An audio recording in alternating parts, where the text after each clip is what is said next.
کی شفاعت کروں گا۔ ہاں، مدینے میں مرنے کی تمنا یہ ہمارے ایمان کا تقاضا ہے، عشق رسول کا تقاضا ہے۔ اور اس حدیث کی شرح میں پتہ علماء نے کیا لکھا ہے؟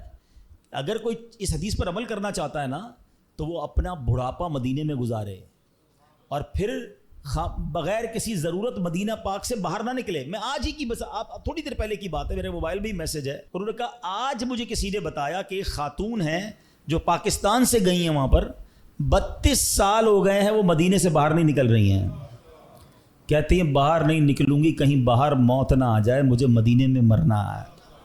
اور میں ایسے کئی مدینے میں رہنے والوں کو جانتا ہوں جو نہیں جاتے، مکے بھی نہیں جاتے، ایک بار حج کر لیا انہوں نے، کہتے فرض ادا ہو گیا ہے، اب مدینہ نہیں چھوڑنا ہے۔ آقا نے فرمایا جس سے ہو سکے وہ مدینے میں مرے، کہ جو مدینے میں مرے گا میں اس کی شفاعت کروں گا۔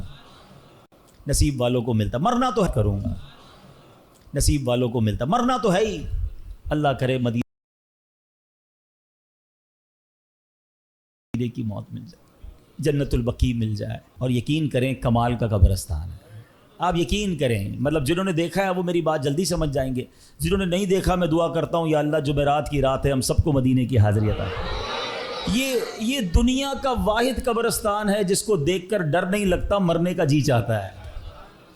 ہاں، دنیا کے کسی قبرستان میں جاؤ نا ڈر لگتا ہے کہ یار ایسی قبریں ٹوٹی پھوٹی، واللہ جنت البقیع کا قبرستان دیکھو تو بندے کو جی چاہتا ہے یا اللہ ادھر ہی موت دے دے، یہیں دفن فرما دے۔ میں ابھی پچھلے دنوں ہمارے ایک ساتھی تھے، ان کی والدہ کی یا والد کا انتقال ہوا مدینہ شریف میں اور جنت البقیع میں مدفن ہوئی۔